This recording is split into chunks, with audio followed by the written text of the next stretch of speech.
Quizás enumerar tres principales pro o en contra de lo que es eliminar las tareas, que es el debate que está en este momento, que vino de la mano, como lo decíamos, con el inicio de este año escolar. Vamos a enumerar primero quizás tres contras. Vamos a empezar por la parte negativa. Sí, mira, para los colegios privados y también para los públicos, una de las cosas que hacen daño con las tareas es que el hecho de que sea tan difícil de hacerla y hasta costosa por los materiales que implican, hace que, digamos, el niño se tenga que afincar en su familia y dependa de eso, y lo que depende de él no es mucho, y entonces no sirve para mucho la tarea desde el punto de vista de lo importante, que es que él aprenda algo más, que refuerce los aprendizajes de ese día, ¿no? Eso es lo que importa.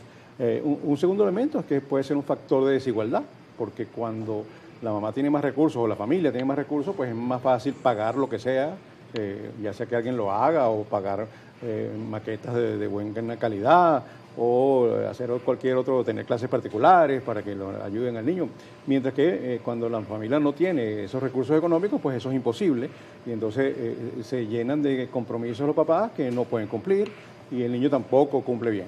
Y la tercera es que si se manda una tarea muy complicada todos los días, por ejemplo en primaria, y la maestra o el docente tiene 30, 35 alumnos, en los colegios privados algunas veces es más, mira, no hay manera de que revises todos los cuadernos. Entonces, cuaderno no revisado, un niño que no entiende para qué hizo la tarea, ¿no? Entonces, esos son tres elementos muy importantes. Los positivos es que, lo que más importa en educación es que lo que se aprende, el niño lo pueda aplicar con ejercicios, ¿no? Y pueda evocar lo que aprendió con sus propias palabras, ya sea palabras escritas o palabras orales.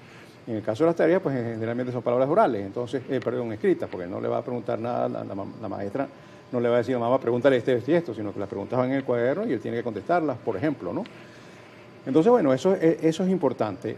Está comprobado por la psicología cognitiva que lo que más hace que los aprendizajes se consoliden como conocimiento para el niño, que se mantengan durante toda su vida y los pueda evocar cuando los necesite, es que los ejercite mucho.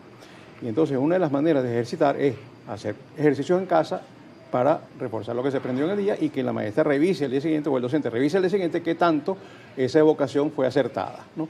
Ese es un elemento importante. La segunda cosa es que el niño se discipline. Como tú decías temprano, si va a la universidad, ojalá que todos pudieran, en la universidad el niño tiene que tener autodisciplina, porque no hay nadie que le diga entra a clase ahorita o vete o estudia. Tiene que tener una disciplina de estudios, y si esa disciplina de estudios es cotidiana, con un horario, desde muy chiquito, eso le queda a él como cultura de estudio, como cultura de acercamiento al conocimiento. Y la tercera es que informa a las mamás o a las familias si el niño está avanzando. Cada día el cuaderno va a venir con cosas más complicadas. Yo me acuerdo una vez que una mamá me dijo, lo que más me gusta del cuaderno del niño cada día es que avanza, ya he tenido que engrapar 2 cuadernos y lo que está aprendiendo ahorita en 5º grado yo no lo sé y él sí, ¿no? Entonces, la mamá puede hacerle seguimiento a los aprendizajes de los niños y verificar pues cuál ha sido Hay otro efecto importante que lo dije al principio y lo repito, que es que se prohíba las tareas, como está en este momento, que está como ambigua la cosa, pero como hay como una especie de sensación de que el ministerio no quiere que haya este abuso con las tareas, haya lo que dije antes, persecución a los docentes. Eso creo que es un tema muy fuerte. Ese y la desigualdad son los temas más de fondo. Bien, ha aprobado satisfactoriamente esta evaluación de pros y contras ya planteadas antes de ir a la pausa. Ahora, profe, le consulto esa preocupación que usted expresa con respecto a esta deformación de la aplicación, de si hay tareas o no, en qué forma, en qué cantidad y cuánto tiempo va a llevar a hacer esas tareas. Dice que esto pudiera estar afectando, bueno, el desempeño de algunos docentes en cuanto usted lo describe como persecución, pero la pregunta es ¿hasta cuándo cree o cuánto cree que va a durar este debate de sí o no tareas para el hogar?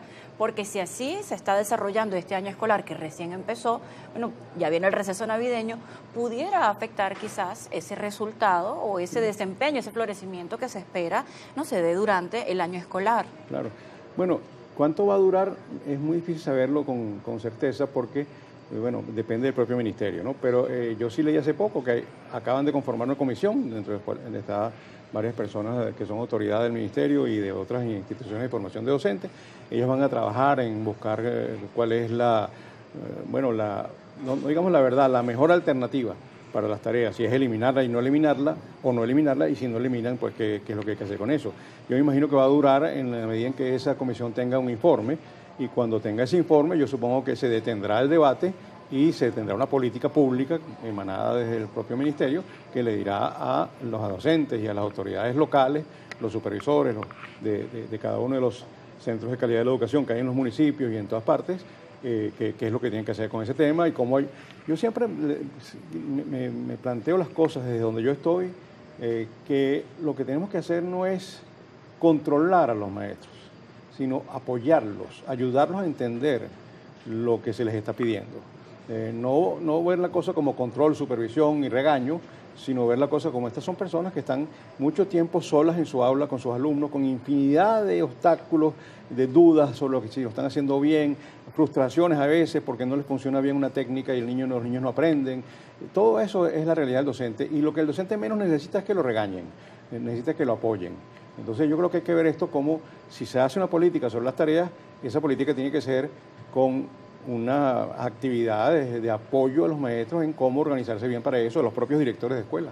Doctor, ahora le pregunto, porque bueno, ya la tarea es lo después, es lo que va después del horario de clases, es la actividad de repaso o de refuerzo académico que deben hacer los estudiantes en sus diferentes etapas, pero uno de los estudios más recientes que ha realizado la Universidad Católica Andrés Bello, también tuvimos la oportunidad de conversar con el coordinador académico de la Escuela de Educación de esta universidad, y hablaba de que hablaban de un promedio de 0,7, pero decían, bueno, en general están raspados en las principales áreas de conocimiento, en las principales áreas de lenguaje, literatura, análisis matemático, razonamiento lógico espacial, hablaban de diferentes cosas, pero también hablando con vocerías de organizaciones gubernamentales, señalaban que hay diferentes actualizaciones curriculares y el diseño curricular que se mejora constantemente, pues para reforzar estas áreas de conocimiento. ¿Cuál es la realidad que ustedes conocen con respecto a cómo están estos muchachos dentro del aula de clases en esas áreas de conocimiento? La realidad es gravísima. Bueno, hay unos datos del propio ministerio que yo no los quiero decir, pero son catastróficos en comprensión de la lectura de niños de sexto grado. O sea, es catastrófico. Y nosotros en 4 años que tenemos con el programa Leo Hoy Aprendo, tenemos una realidad que es que el primer año, más o menos 80% de los niños que nos llegaron pasaron de primero a segundo grado. Nosotros todavía no habíamos empezado, empezábamos el siguiente año escolar. Entonces el año anterior a que nosotros empezáramos, pasaron de primero a segundo grado sin leer, sin haber aprendido a leer. Entonces, si uno no aprende a leer, no le va bien en ninguna materia, porque no es, como te dije, no se puede leer ni un WhatsApp, no se entiende nada. La lectura es la base y eso no está bien, eso está funcionando muy mal. Bueno, la comprensión lectora, que es crucial. Exacto. Hasta las etapas hasta de postdoctorado, hasta de todo lo que viene que ver con esa formación de la educación a lo largo de la vida. Y eso depende muy poco del currículo. El currículo dice lo que hay que aprender, ¿no? Y cuándo hay que aprenderlo, en qué grado hay que saber tales y cuales cosas, y bueno, algunas recomendaciones de técnicas pedagógicas para enseñar tal o cual cosa. Pero de lo que depende el aprendizaje del niño es del desempeño del docente en el aula. Y el docente del aula tiene ahorita muchísimas carencias. Alrededor de 40% no tiene un título de docente. O es un bachiller o estudió otra cosa que no es docencia y está ahí. Entonces, eso es un tema. Y los que están han tenido una formación relativamente poco eficaz por diversas razones. Por las propias universidades han tenido algunas fallas en cuanto a que no enseñan lo que hay que enseñar. Por ejemplo, hay pocas universidades donde existe la materia métodos para enseñar a leer. Entonces, si no hay alguien que te enseñe eso, no se adivina. Entonces, esos son temas. Es decir, la culpa de que las cosas no estén bien no es de los docentes, pero el aprendizaje de los niños depende del desempeño de los docentes. Entonces, ahí repito lo que te dije antes. La política del ministerio es muy fácil cambiar el currículo, mucho más difícil es mejorar el desempeño de los docentes. Y ahí, por eso hay que invertir esfuerzos, técnicas pedagógicas que les lleguen bien, materiales didácticos, guías docentes, una cantidad de elementos que tienen una complejidad en su puesta en práctica. Tú cambias el docente el currículo en una oficina del Ministerio de Educación, eso es fácil. El problema es cómo haces para que el problema más severo que hay, que es el desempeño del docente, porque sus carencias por diversas razones impiden que logren que los niños aprendan a leer. Por ejemplo, en este caso estamos hablando solamente de comprensión lectora. Bueno, si se logre, entonces hay que trabajar sobre eso. Y eso yo creo que es, como dije antes, una necesidad de enfoque. El Ministerio de Educación y todos nosotros, la sociedad educadora, tiene que ayudar y apoyar al maestro para que aprenda lo que necesita para que sus alumnos aprendan también. Doctor, ya para concluir, le pregunto, ¿le parece un reto la incorporación de tecnologías, de nuevas herramientas tecnológicas como inteligencia artificial cuando hay severas falencias quizás en el área de comprensión lectora, lenguaje o razonamiento matemático?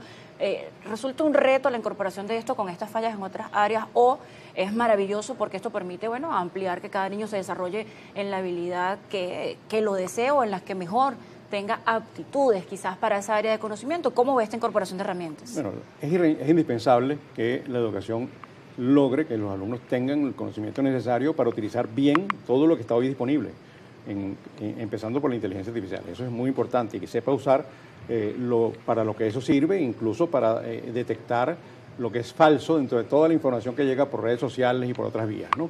Eso es indispensable que se dé. Ese es un punto de vista. Yo digo una cosa, nada puede detener al progreso. Y la tecnología es progreso. Nosotros dos, tú y yo, tenemos todo el tiempo en la mano un celular que nos permite trabajar mejor, porque llegamos rápidamente a una información que antes yo tenía que ir a una biblioteca, ahora hago clic y tengo el artículo en mi teléfono, ¿no? Entonces hay mil cosas como esa que son gracias a la tecnología. Entonces no hay que tener ni miedo ni rechazo a la tecnología, pero hay dos grandes limitantes. Bueno, por ejemplo, los docentes no tienen ni laptop ni internet en su casa ni en la escuela. En muy pocas escuelas hay electricidad e internet.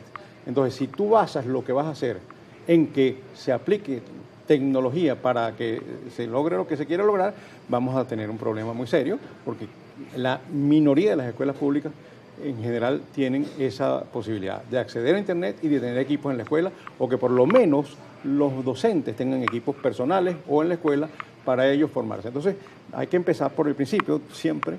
El principio es actualizar las escuelas en términos de que no falle la electricidad y haya internet, y después entonces formarlos en cuáles son las tecnologías, incluyendo las que tienen que ver con inteligencia artificial, para mejorar su propio desempeño. Bien, gracias por acompañarnos, doctor Mariano Herrera, doctor en Ciencias de la Educación, tocayo del intelectual Mariano Picón Salas. Sí, señor. Bien, cerramos esta entrevista actualizando un poco